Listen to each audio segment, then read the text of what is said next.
এ পর্বে আমরা দেখব প্রজেক্ট সেটিংসে আমাদের কি কি কাজ করতে হবে, কারণ একটা কাজ শুরু করার আগেই সেটিংসগুলো সঠিকভাবে করে নেওয়া প্রয়োজন। তো আমরা প্রথমেই দেখব যে এখানে প্রজেক্ট সেটিংসে আমরা প্রথম ধাপে দেখতে পাচ্ছি কমন সেটিংস, অর্থাৎ এটা বিভিন্ন ক্ষেত্রেই প্রযোজ্য হবে, এই জন্য এটা কমন হিসেবে আছে। ডিফল্ট অ্যাক্টিভ, এটা yes. Default status yes. Default payment system এটা কাস্টমার পেমেন্ট নাকি অর্ডার পেমেন্ট।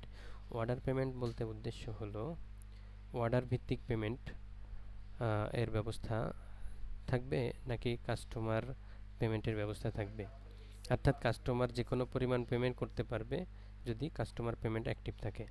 আর যদি অর্ডার পেমেন্ট অ্যাক্টিভ থাকে তাহলে শুধুমাত্র অর্ডারের পরিমাণটাই কাস্টমার পেমেন্ট করতে পারবে।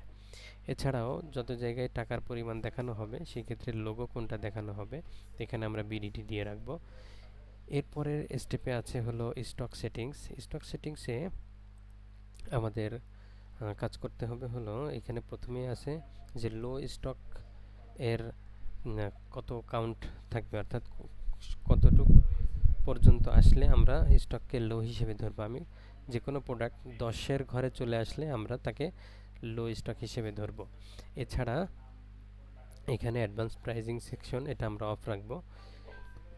এছাড়া এমআরপির ক্ষেত্রে যে ডিসকাউন্টটা দেওয়া হবে এটা ফ্ল্যাট নাকি বোথ নাকি পার্সেন্টেজ, এভাবে আমরা বোথ দিয়ে রাখবো।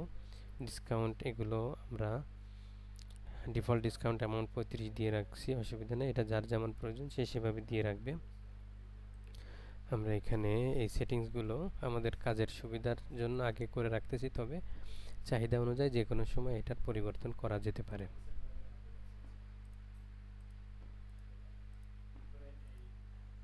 আমি সব তথ্য দিয়ে সেভ করলে আমাদের সেটিংস সঠিকভাবে সেভ হয়ে যাবে। এরপরে আমাদের কাজ থাকবে হলো ইনভেন্টরি ম্যানেজমেন্ট, অর্থাৎ product brand category, sub category এবং প্রোডাক্ট এন্ট্রির কাজ।